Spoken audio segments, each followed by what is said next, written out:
بسم اللہ الرحمن الرحیم الحمد للہ رب العالمین والصلاة والسلام علی اشرف الانبیاء والمرسلین نبینا محمد وعلی آلہ وصحبہ اجمعین اما بعد اعوذ باللہ من الشیطان الرجیم بسم اللہ الرحمن الرحیم ان الصلاۃ کانت علی المؤمنین کتابا موقوتا۔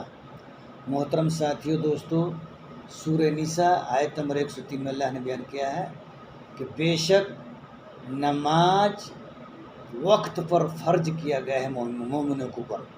محترم ساتھی دوستو، عقیدہ توحید کے بعد جو سب سے اہم عمل ہے وہ نماز ہے۔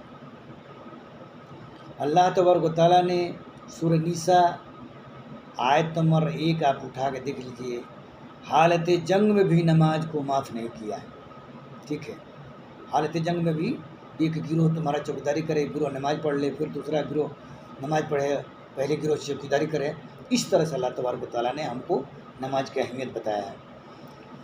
نماز کے اہمیت اس بات سے لگتی ہے کہ محمد رسول اللہ صلی اللہ علیہ وسلم آپ دیکھیں کشی طاری ہو جاتی آخری وقت میں، جب جو نا کشی طاری ختم ہوتا ان کے جسم سے تو پھر یہی پوچھتا ہے عائشہ صدیقہ رضی اللہ عنہا سے، کیا لوگوں نے نماز پڑھ لیا؟ مجھے نماز میں لے چلو۔ یعنی امام الانبیاء کا یہ حال تھا کہ نماز ہم سے چھوٹے نہ۔ آج ہم مسلمان نماز سے کتنے دور ہیں یہ آپ خود ہی سوچ سکتے ہیں۔ اس لیے میرا محترم کہ جب انسان سیدھا راہ چھوڑ دیتا ہے تو ظاہر باتیں کو بھٹک جاتا ہے۔ تو ہم لوگ کا لا علمی میں جہالت کے بنا پر ہماری قوم جو ہے نا نماز کو چھوڑ چکی ہے۔ اس کو جو ہے نا آپ دیکھیں درگاہ مزاروں سے جتنی محبت ہے اتنی مسجد میں جانے سے نماز سے محبت نہیں ہے۔ مسجد بنانے کی تڑپ ہے لیکن مسجد میں جانے کی تڑپ نہیں ہے۔ اس لیے میرا محترم کل قیامت کے دن سب سے جو پہلا حساب ہوگا وہ کیا ہوگا؟ نماز کا ہوگا۔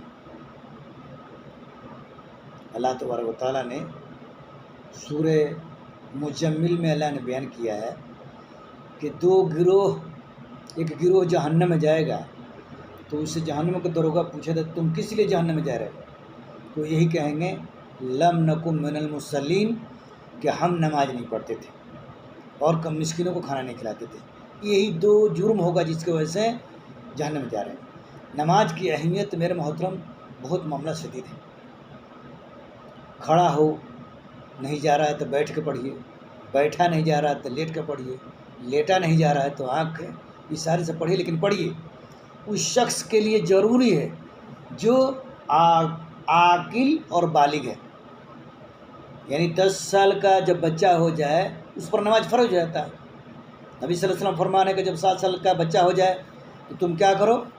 اس کو حکم دو نماز پڑھنے کے۔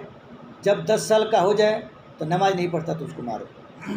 میرے محترم ساتھی دوستو، آج مسلمانوں کا حالت یہ ہو گئی ہے کہ بچہ اگر انگلش نہ پڑھے، ٹیوشن نہ پڑھنے جائے، کوئی کورس کر رہا اگر اس کا نگاہ ہو جائے تو بچے ماں باپ اس کو پتہ نہ کیا کر دیں گے۔ لیکن اگر نماز نہیں پڑھتا ہے، چلو کوئی بات نہیں، سو کے بعد میں پڑھ لے گا، چلو ابھی بچہ ہے۔ یہ اسلام سے محبت نہیں ہے، یہ اسلام سے محبت نہیں ہے میرے محترم۔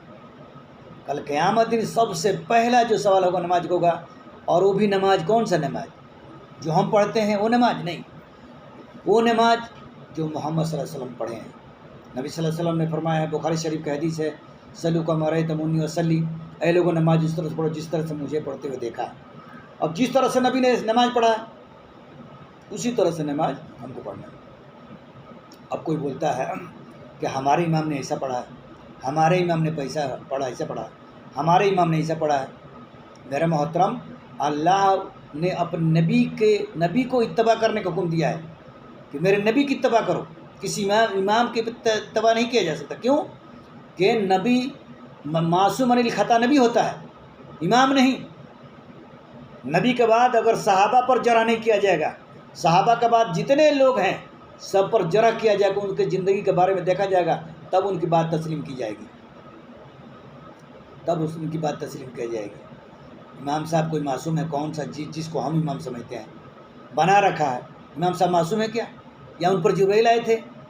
یا ان کو اللہ تعالیٰ نے کتاب دیا، قرآن دیا ہے، یا رسالت دیا ہے کہ ان کے بعد حرف آخر ہے؟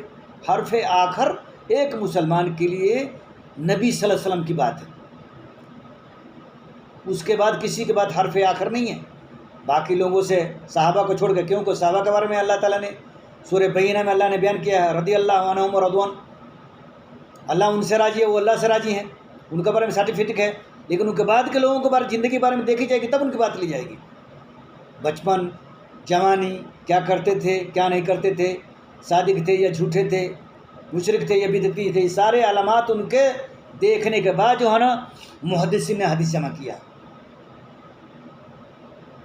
تو میرے محترم، کہنے کا مقصد ہے کہ اپنے نماز خود پڑھیے، اپنے بیوی کو بھی بولیے پڑھے، اسی طرح سے بچوں کو 7 سال کا بچہ ہو جائے تو حکم دیجیے، اور 10 سال کا ہو جائے تو اس کو نماز نہ پڑھے تو اس کو معاملہ سخت کیجیے، سختی کیجیے۔ اس لیے میرا محترم، سب سے پہلے کہ جب چھوٹا بچہ ہے ہم اس کو اپنے نماز پڑھیں گے تو ہم نماز پڑھتے بعد عادت پڑ جائے گی اس کو، پھر جو نہ بولنے لگے تو اس کو بتائیں، اس کو کلمہ توحید بتائیں، لا الہ الا اللہ، اللہ کے سوا کوئی معبود نہیں، محمد رسول اللہ، محمد اللہ کا رسول ہیں، ترجمہ بتائیں، پھر اس کو ذہن میں بات رہے گی، بچپن سے جو سکھایا جائے گا وہی جو نا آگے کام کرے گا۔ اس لیے میرا محترم ساتھی دوستو، اللہ تعالیٰ سے دعا ہے کہ اللہ تعالیٰ ہم تمام مسلمانوں کو نمازی اور پرہیزگار بنا دے، اور ایسی نماز پڑھنے کی توفیق دے جو نماز قرآن و سنت کے مطابق ہو۔